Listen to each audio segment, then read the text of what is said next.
I'm William Target, welcome to the Formula 1 Shame Report. Now we are back in Europe for the 2013 Formula 1 season and we're all enticed to see what the big upgrades would do for Barcelona. As it turns out, they're all in about the same order of pace as they were before. However, there was plenty of shame, as the shame in Spain did not stay mainly on the plane, but went with the drivers to the circuit. Now, remember teams and drivers, don't blame me if I call your name out. I didn't put you on this list, you put you on this list. Let it begin. At number 5, rapidly falling, and if he stops being a little dickbag, who knows, he might not even be on the Shame Report next week. You guessed it, everyone's favourite manipulative German, Sebastian Vettel. He did it again on Sunday, this time complaining when Nico Rosberg went too slow in the formation lap. Oh, diddums. Oi, Seb, the leader dictates the pace. You should know that, seeing as you've done it for the whole third of your career. It's just another example of Red Bull throwing their toys out the pram when everyone doesn't just let them win. Except for Mark Webber, of course. I find it very interesting how one of the most dislikable teams in all the sports, let alone F1 in Red Bull, have one of the most likeable figures, again, in all the sports, let alone just F1, in Mark Webber. And why they had to be paired with an arrogant, spoiled little Schumacher clone who moans all the time. Oh, God, how I hate Red Bull. And his sunglasses make me look like a knob. At number 4, Bernie Eccleston. I keep trying to think of ways to describe him. Some go on long rants about him, but whenever I see him on TV, all I can think is, what a tit. He's a tit, literally, that's the only word that can be used to describe him. And he again proved his tittiness when he was cornered by the BBC's dynamic duo of Susie Perry and Eddie Jordan. Bernie Eccleston said that he was thoroughly looking forward to the Russian Grand Prix, and then that there might be no British Grand Prix next year. But Silver's has a contract until 2017, you tit. Seriously, I bet he'll end up doing a U-turn with the Russian Grand Prix and saying that it won't happen, like he did with Texas and New Jersey. What a tit. It was really funny though, seeing him being grilled by Eddie Jordan like Jeremy Paxman, a disgraced minister. Great TV. Speaking of who, I was overjoyed when it was revealed that Eddie Jordan would be the one doing the podium post-race interviews. I love EJ.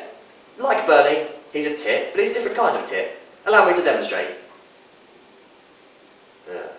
Tit. Tit. See? Completely different.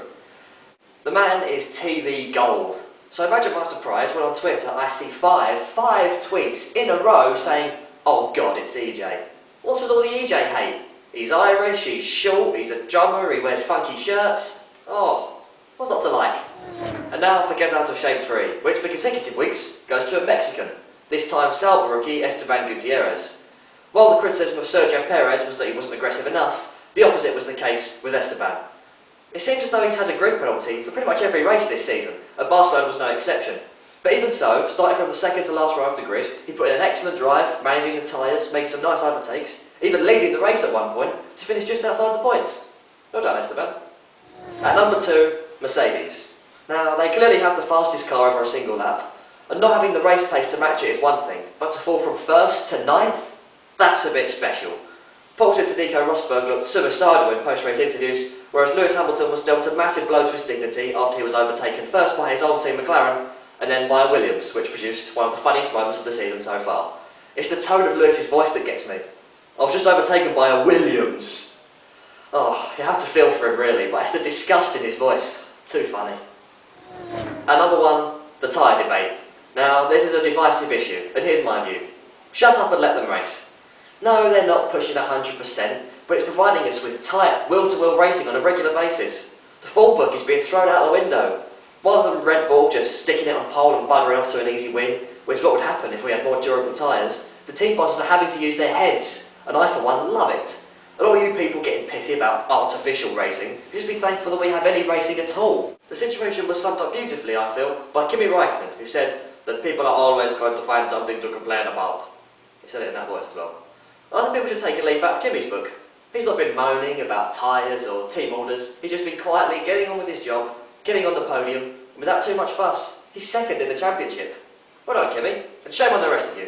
Ignore them, Pirelli. They'll stop moaning next week when we get to Monaco and there's no overtaking, which is clearly what they want. Shame on all of you. We'll see you in Monte Carlo.